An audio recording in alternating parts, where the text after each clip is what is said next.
Hello, this is Pam with a quick video tutorial on doing a print and cut with an SVG imported into Silhouette Studio software. I'm going to use a template by Girl Boy Girl Designs today, and what I'm going to do is the off-kilter boxes, and I need the SVG file. As you pull that up, you see no items match your search, so you need to go down and choose all files. And I want the short box.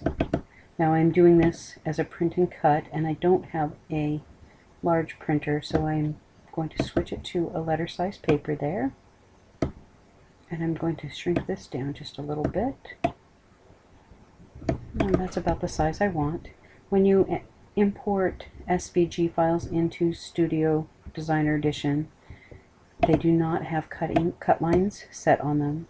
So as you see here, there's nothing red. Go over here and choose cut, and the lines turn red. So we know that this will be what cuts out when I do go through and cut it.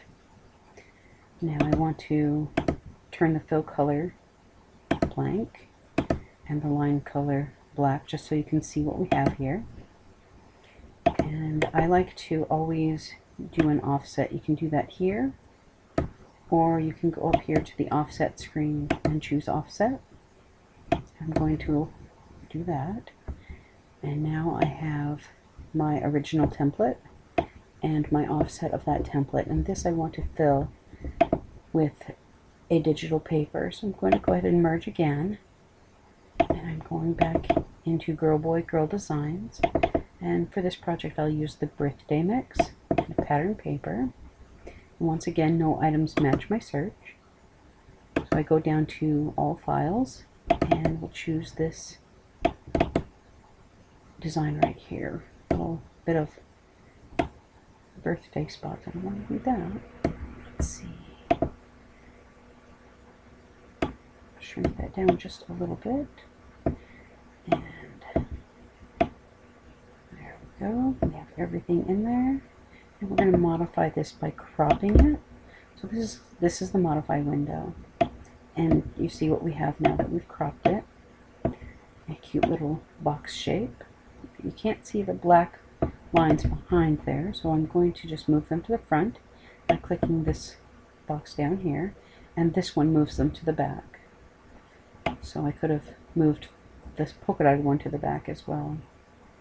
Now that I have everything here, and I know this is what I want to print and cut, I'm going to actually turn my cutting lines invisible so that I don't see them in my printing.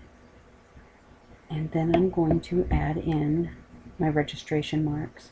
You just click this box up here for registration marks, and then click Show Registration Marks, and they show right up on the paper.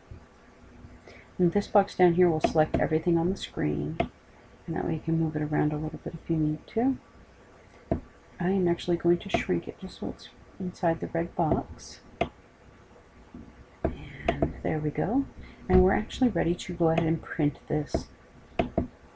And this will cut with just the cutting lines for the inner part, not for the outer line there.